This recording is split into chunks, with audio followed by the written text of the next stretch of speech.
Today, we're going to take a look at the EK Quantum Velocity CPU water block.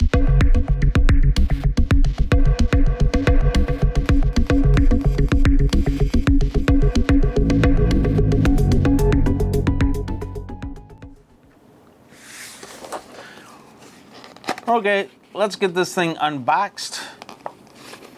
As you can see, as usual, EK has boxed it up very nice. Nice little logo on the front, or top, and nice colors, nice and sturdy. All that nice stuff they do. As you can see right up top here, we have our bags of trinkets, as you might want to call them. At least I'm going to right now. And what is in here? There we go. There's everything. Our posts, there's two different posts, as you may be able to see here. One's the Intel and one is the AMD. Have those all right here. Get them all nice and organized, neat, so you guys can see them right up here. Let's see, that one, this one. Right now at this time, I'm not sure exactly which one's which, but I'm thinking these are the AMDs right here, and those will need standoffs, or actually these are called spacers.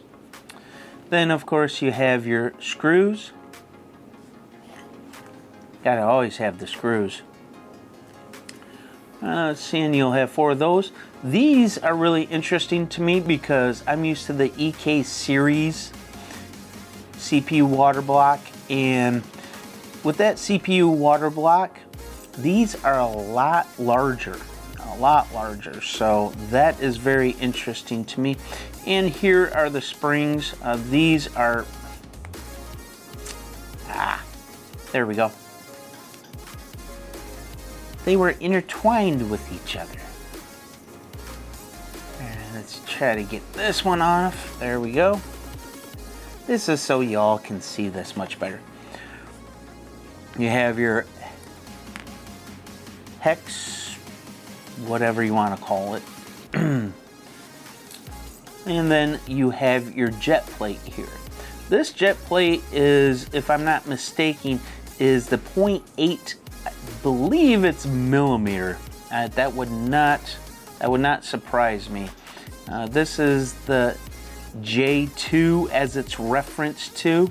So this is the jet plate 2 at 0.8 millimeters.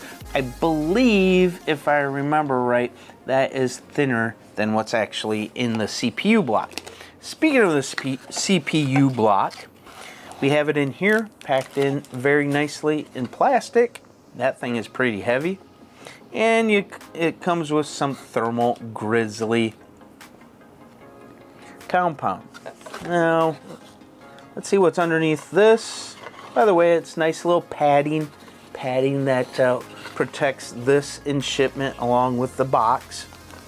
Underneath that padding, we have the backplate. Nothing special. Backplate that comes with the EK water block stuff. So that's your components that you have. Now with what we're doing with this, which is a mod with the Phoenix series radiator like I have right here, this is the 280, which I'm going to be using with this mod. And why I picked this was, actually there's 2 reasons. I'm concerned about the metallurgy, and that the lightness that your components usually need. And seeing this as a AIO, cheaper end, things like that, even though these were not made cheap, the EK Phoenix series parts, they're a very good water cooling solution. I like mine. The only reason I'm doing this mod is, okay, there's two reasons. I wanted to do it, and you viewers out there wanted to see this. I went with this particular EK CPU water block because it's supposed to be a high flow rate. So that is why I went with that. After doing some further research after getting this, the Supremacy series also has the same flow rate according to some articles I read online, but it's pretty much the same, and yeah, why not get a newer model? So I went with this one here. This one actually has RGB. I was looking at other ones that did not have RGB, and when I finally got around to being able to purchase a water block, RGBs were the only ones available, and they were the same price. We'll be looking at Techpowerup for their likes and dislikes of this product. So we'll do that in a little bit.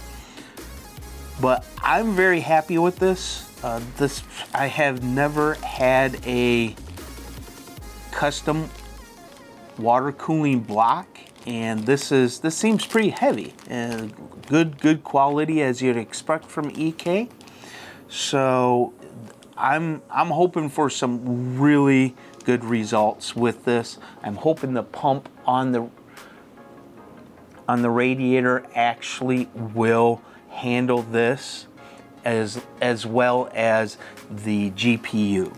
So cooling wise, if the pump is up to the job, this should do very well. Now with that being said, let's go over those different positives and negatives from Techpowerup. I'm going to read these off real quick to you. As you can see, for the thumbs up from Techpowerup, they have high degree of customization with many options to choose from. Availability of integrated RGB support in 2 types. That is the 5 volt and the 12 volt. Relatively high flow rate CPU block. Good build quality and packaging. Now the thumbs down. Expensive for nearly each available option. Thermal performance is lacking relative to the competition, although not by much. Socket specific SKUs mean you have to buy conversion kits if you change from Intel to AMD or vice versa. And the last negative, no installation manual included in the package. There you have it, everyone. That is the EK Quantum Velocity CPU water block, and the reasons why I picked it for this mod with the EK Phoenix series radiator. So one thing that I'm curious about, and that is, what is the flow rate going to be when I get this all put together? If you're curious about that too, and you have a flow rate monitor sitting around, you'd like to donate it to me or just borrow it out to me, that would be great. I'd love to do a video on that. Also, tell me, what do you think? Is this going to work? Is it not going to work? May it just be mediocre and work good enough? But I'm interested in what you guys think. So put those in the comments below. So with all that being said, please hit that like button, hit the subscribe button, hit that bell because it is working, supposedly. And this is Chris saying out.